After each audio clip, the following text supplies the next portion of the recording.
नमस्कार। आकाशवाणी जयपुर अजमेर से प्रस्तुत है प्रादेशिक समाचार।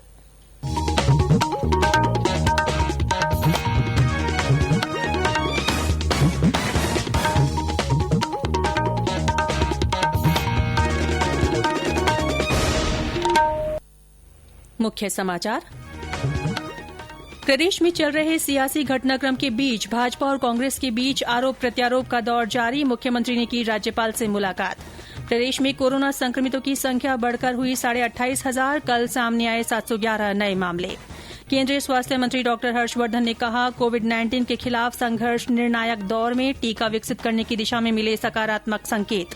और मौसम विभाग ने जयपुर और भरतपुर संभाग में आज कहीं कहीं भारी बारिश की जताई संभावना। अगले 2-3 दिन में उत्तरी भागों में कहीं कहीं हो सकती है तेज बारिश। समाचारों के साथ मैं रितिका गुप्ता और अब समाचार विस्तार से। प्रदेश में चल रहे सियासी घटनाक्रम के बीच भाजपा और कांग्रेस के बीच आरोप प्रत्यारोप का दौर जारी है।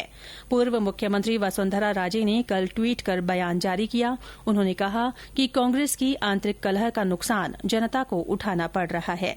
प्रदेश में कोरोना संक्रमण निरंतर बढ़ता जा रहा है। टिड्डी किसानों की फसल पर हमले कर रही है। महिलाओं के खिलाफ अपराध बढ़ रहे हैं। ऐसे में कांग्रेस भाजपा पर आरोप लगा रही है।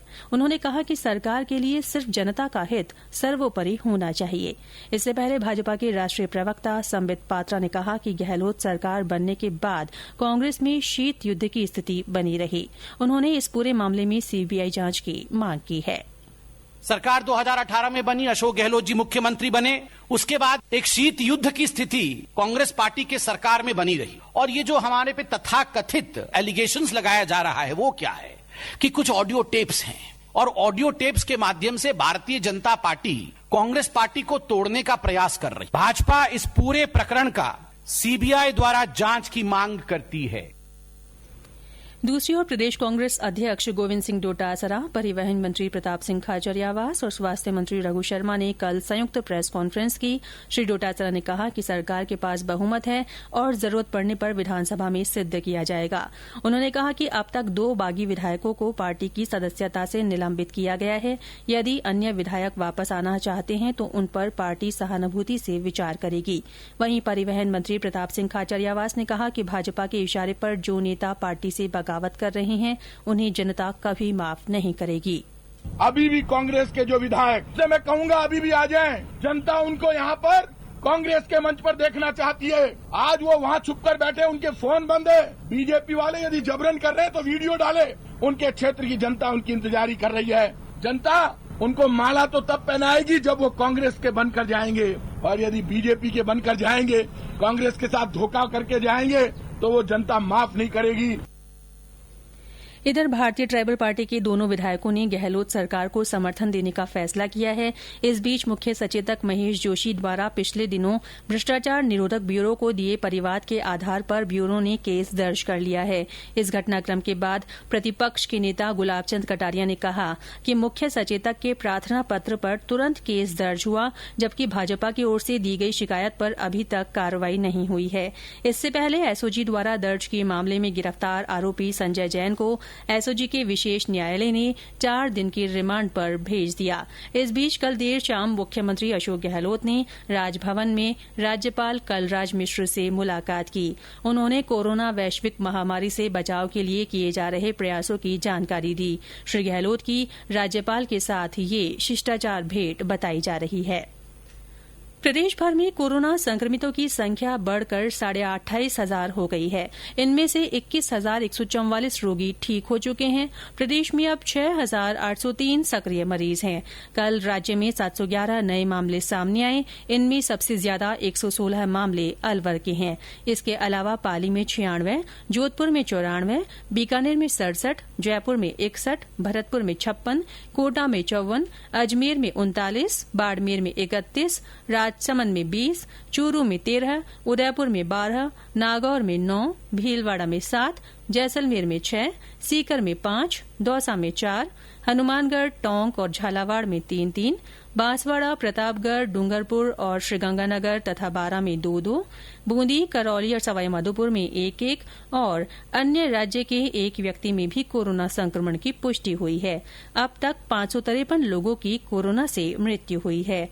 प्रदेश में कल तक 12,04,676 सैंपल लिए गए। इनमें से 11,69,662 सैंपल नेगेटिव पाए गए हैं।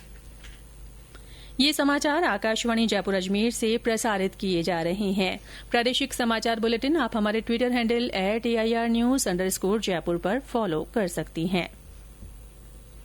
केंद्रीय स्वास्थ्य मंत्री डॉक्टर हर्षवर्धन ने कहा है कि देश में कोरोना वायरस का टीका विकसित करने की दिशा में मानव पर परीक्षण शुरू हो गए हैं और कोविड-19 के खिलाफ संघर्ष निर्णायक दौर में पहुंच गया है। एक ट्वीट में श्री हर्षवर्धन ने कहा कि टीका विकसित करने के प्रयास पिछले कई महीनों से जारी थे और इस दिशा में सकारात्मक संकेत मिले हैं। उन्होंने कहा कि भारत इस महामारी पर पूरी तरह नियंत्रण करने में सफल होगा। उन्होंने बताया कि प्रारंभिक परीक्षणों में कोई दुष्प्रभाव सामने नहीं आए हैं। स्वास्थ्य मंत्री ने कहा कि ये परीक्षण 14 संस्थानों में चल रहे हैं। भारतीय आयुर्विज्ञान अनुसंधान परिषद ICMR बुजुर्ग व्यक्तियों में कोविड-19 के कारण बीमारी और मृत्युदर को रोकने में BCG वैक्सीन के प्रभाव का मूल्यांकन करने के लिए एक अध्ययन करेगा। इसके जरिए देश में कोविड-19 हॉटस्पॉट में रहने वाले 60 से 95 वर्ष की आयु के लोगों पर अध्ययन किया जाएगा। ये अध्ययन राजस्थान सहित 6 राज्यों में किया जाएगा।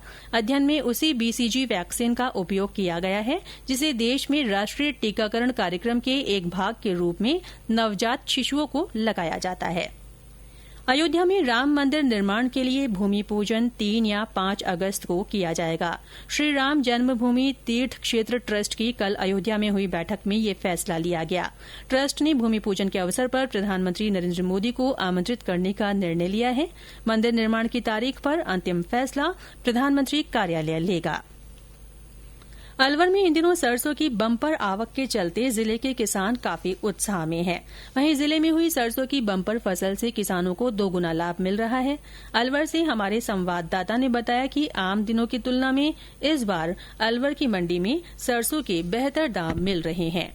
कोरोना संक्रमण के चलते इन दिनों पाम ऑयल देश में नहीं आ रहा है, इसलिए लगातार सरसों की डिमांड बढ़ती जा रही है। अलवर की मंडी में प्रतिदिन 35 से 40 हजार सरसों की बोरियां की आवक होती है। अलवर से सरसों और गेहूं देश भर में सप्लाई होता है। अलवर में बड़ी तेल की मिल है, जहां से देश भर में अलवर से सरसों सप्लाई होता है। अलवर, खैरतल और किशनगढ़ बास में करीब 15 के आसपास तेल की फैक्ट्री मिले हैं, जिससे लाखों लीटर सरसों का तेल तैयार होता है। अविनाश मल्होत्रा, आकाशवाणी समाचार, अलवर।